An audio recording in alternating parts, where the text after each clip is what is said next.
Anton here with a much promised video on the Valve Index HMD. I have been waiting for so long now to be able to talk about this, and finally am able to. So here we go. Just to give you an idea of what we're going to cover in this video, I'm going to be speaking exclusively about the HMD itself, not the controllers, primarily because I'm still going to be doing a devlog on Friday for H3, and in that devlog I'm covering a whole bunch of things related to input and locomotion that are being added to the game, including stuff for the index controllers and my implementation of grabbing on them. So I didn't want to cover the same sort of material twice. So if you're curious more about the controllers and especially how they're going to work in H3, tune in on Friday. So what are we actually going to cover in regards to the device? We've got several categories to talk about. There's the build quality and comfort and adjustability of it. There's the optics and the panel, visual clarity in general. There is the sound and these headphones, speakers, whatever you want to call them. I'm just going to call them headphones for ease, but I don't know if they're technically not, just because they sit off the ear. We're going to talk about frame rate and the general sensory experience, and then lastly on the, even though this isn't really a full product review per se, it's more of a I've been using this for a couple weeks as a developer and enthusiast, but a sort of who should buy it kind of conclusions. So let's go ahead and jump right into it. So, build quality. Well, right off the bat, it's the first I wanted to talk about it first because it's the first thing that struck me when taking this out. Everything about it just feels intentional and well designed and well built. Actually, I think one of the first things that I did on this after I pulled it out of its container, because I wanted to see how they rotated, was I moved the headphone here, and just this articulation itself feels good and feels durable, and it yeah, and that good feeling carries through in just the build quality of the entire device. The way that it actually goes on, we rotate up like so. Here we've got a twisty knob there for pulling this out, technical term. Tighten that there. Facial relief is on the right here, IPD here.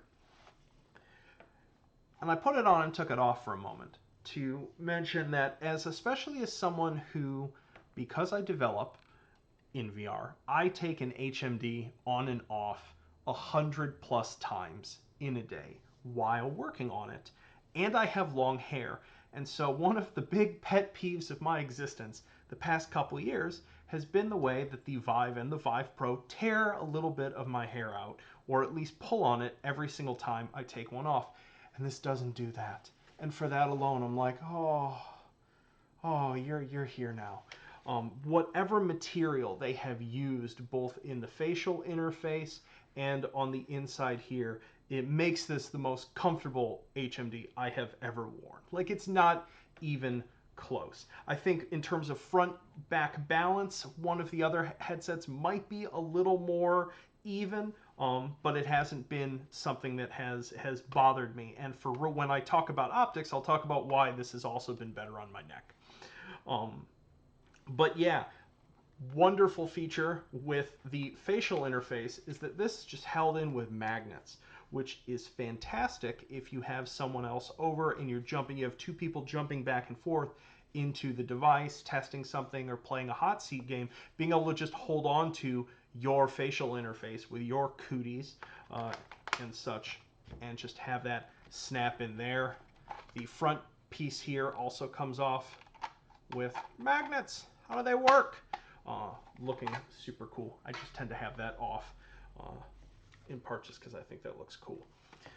So yeah, but yeah, in terms of just general level of comfort, build quality, the way every piece that moves feels, every little dial, every articulation, it's I have no complaints. It just feels like someone sat down and just made the smart and probably the more expensive decision at every single step along the way. And it feels like something built with vision and without compromises. So yeah, so that's my thoughts on the build quality of it. So that's all well and good, but how does it actually feel to look through the device?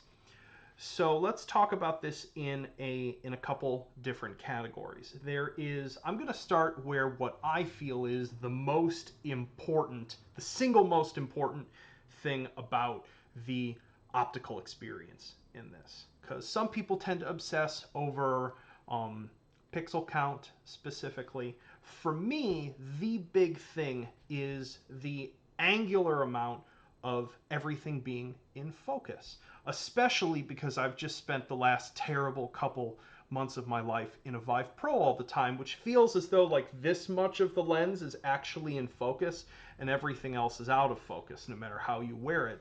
This is pretty much, at least for someone with my IPD and face shape, pretty much all the way to the edge.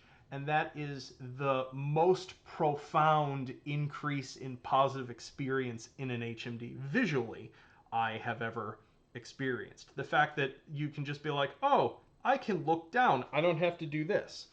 Anyone who's played H3 knows that your inventory and all of your equipment is on your chest. And when I mentioned sort of this has been great for my neck, I'm no longer having to crane my head down constantly playing the game. I can just look down and actually see what I'm holding and my equipment.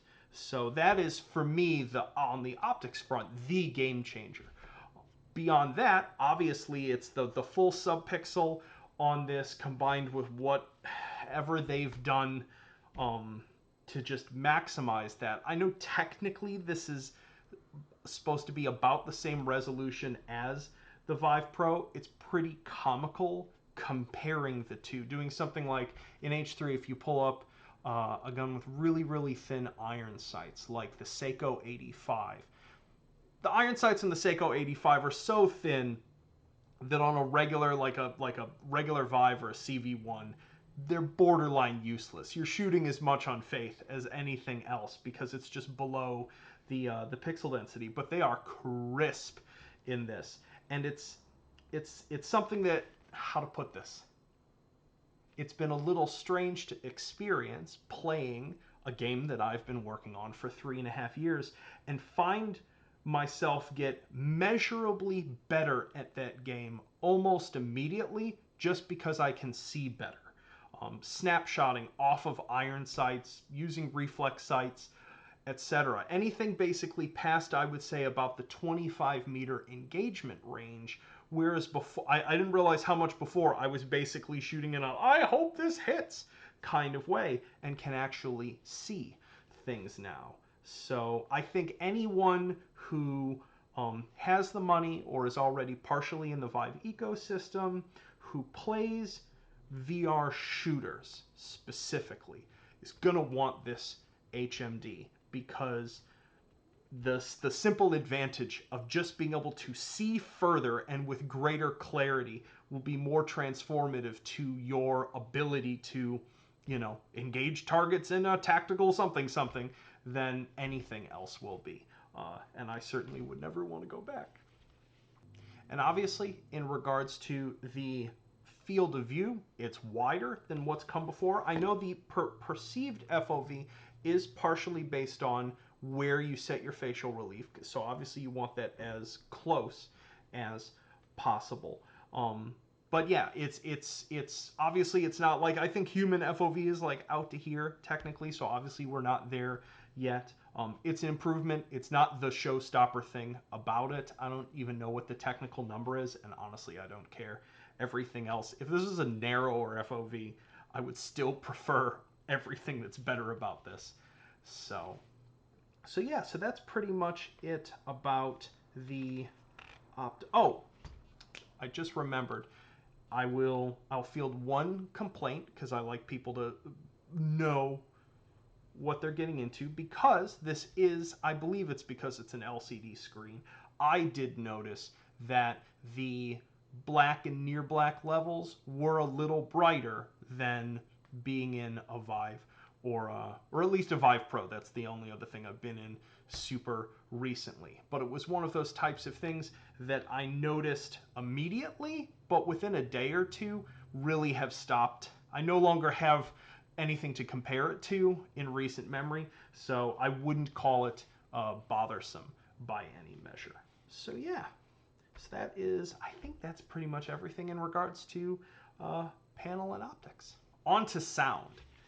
This is the part of the device that I'll be frank, going into as a developer, I was most worried about this by far. Borderline panicking, actually, the first time when I was up there and heard like, oh no, we're doing this special thing with the headphones and they won't be on your ears. I read that immediately as a gun-centric developer, like, like, oh, the guns are gonna sound like crap. Because that's sort of the case with equivalent solutions like that. You lose all of that low end. That is not the case with these, and I would love at some, I hope they do like a paper or a presentation or explain how and why these function the way they do, but they're fantastic. You know, really, really great body. Mids are not as clear as, say, you know, some like ridiculous studio monitors. But beyond that, these are just fantastic. And the fact that you still get a little bit of the room in, so if someone's on fire and they need to tell you that while you're VRing, you can hear them scream, or even just someone at the door. And even beyond hearing things specifically like that, I find that having a little bit of the baseline room in even helps me orient myself within my play space. It makes me less likely to run into things.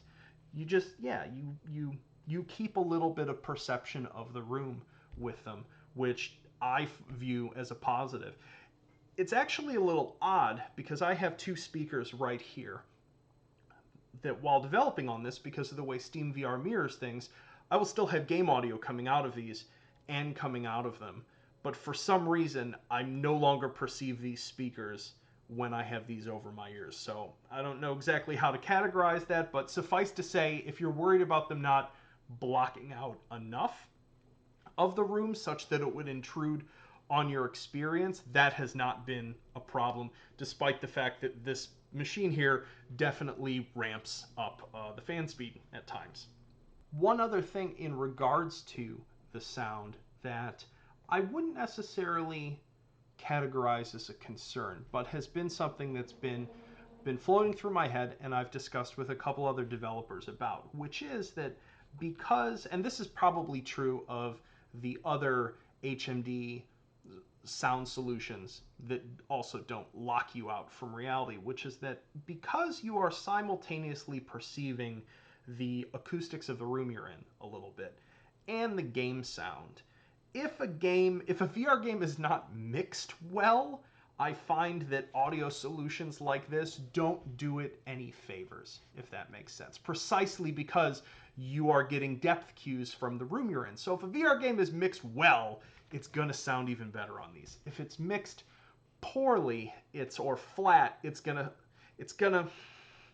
sound even flatter and even more synthetic. So this is much more out to other VR developers just to be aware of. Like, sound is important.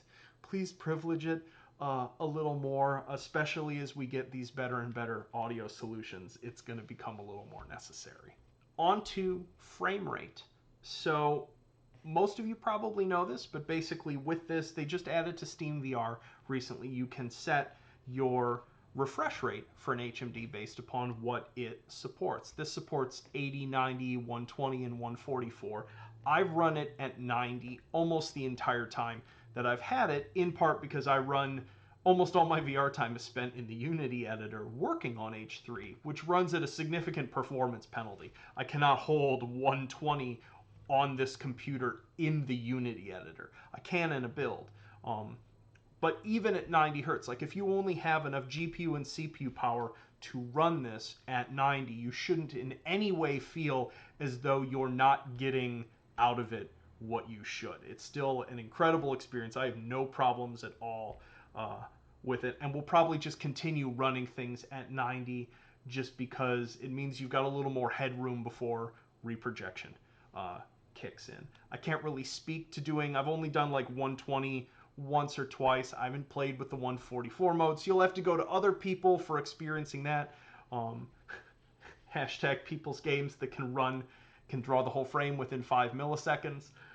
But yeah, so, but in one thing I will let many of you know is that especially if you're coming up from a very first gen headset, this is a increase in density and intensity of sensory stimulus. It's sharper and your increased focal range, which means that you may get flushed the first time you, or even the first couple times you wear this, even if you're super used to VR.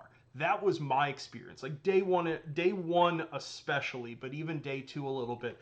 Every time I would do a smooth locomotion mode, I would get flushed in the face again as though I were a VR neophyte. And I assume that just has to do with establishing a new sensory threshold and acclimating to it. But now that I've been using this for a while, I can arm swing with the best of them without any sort of issue. And if anything, having the sort of wider focal range means that I feel a little steadier on my feet and don't have to crane my head around nearly as much in an environment I'm unfamiliar with. So let's get down to the center of it. Who should get this, and should you get it, and such? My general opinion is especially if you're already in the Vive ecosystem, I'm running a set of Gen 1 base stations with this. You don't need to get the Gen 2 ones to utilize it. Granted, I use the actual manual, you can see it back there, the sync cable between them, just because optical sync was never super reliable with them. I think it's absolutely worth getting. Granted, the group that I think should be more careful is if your PC is right on the line of being VR capable. Like if you have a 970 GPU and maybe like an i5 4570 or something that was listed as the minimum recommended spec 3 years ago when the first Vive came out, you probably want to pump that GPU up before getting something like this. Otherwise, you're likely going to have to run it subsampled to not fall into reprojection in many games. If, however, you have a GPU that's above that minimum spec and visual clarity either is something that you feel will improve your general just sort of emotional experience in VR, or are playing precise games where perception matters, like Onward, like Pavlov, like H3.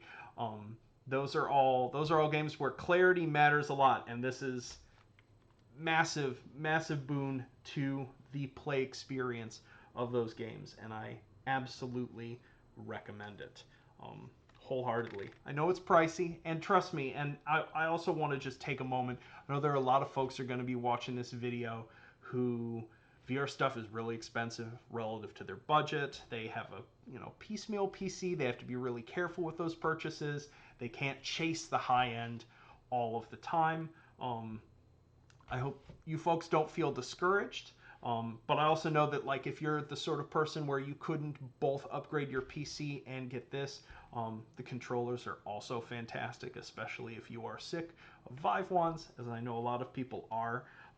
Regardless, I think everyone should be, even if you're not grabbing one of these. I think what this device and what this platform represent, both in terms of someone being willing to put out probably not the most profitable device, but one that is sort of unabashedly centered on quality of experience and long-term comfort, is fantastic. And as I'll talk about more on Friday, I think the controllers that come with this are the beginning of us trying to find the appropriate midpoint between a hand and a controller that I think we're going to need for VR applications. I don't think Yeah, I'll get into this more later. I don't think gloves are the answer, but I also think our controllers do need to be more hand-like, and this is a bold step in that direction. So regardless, I am super excited, and I can't wait to, to see what folks think of these when they get them. And I will, of course, have more cool info on Friday about the Index controllers and what I'm doing in H3 to handle them. Until then, I hope this has been educational for you folks. If you have more questions regarding it, just feel free to post them on the channel here or in the subreddit post for this, which I will also link below. I hope you all have a wonderful rest of your week. Peace.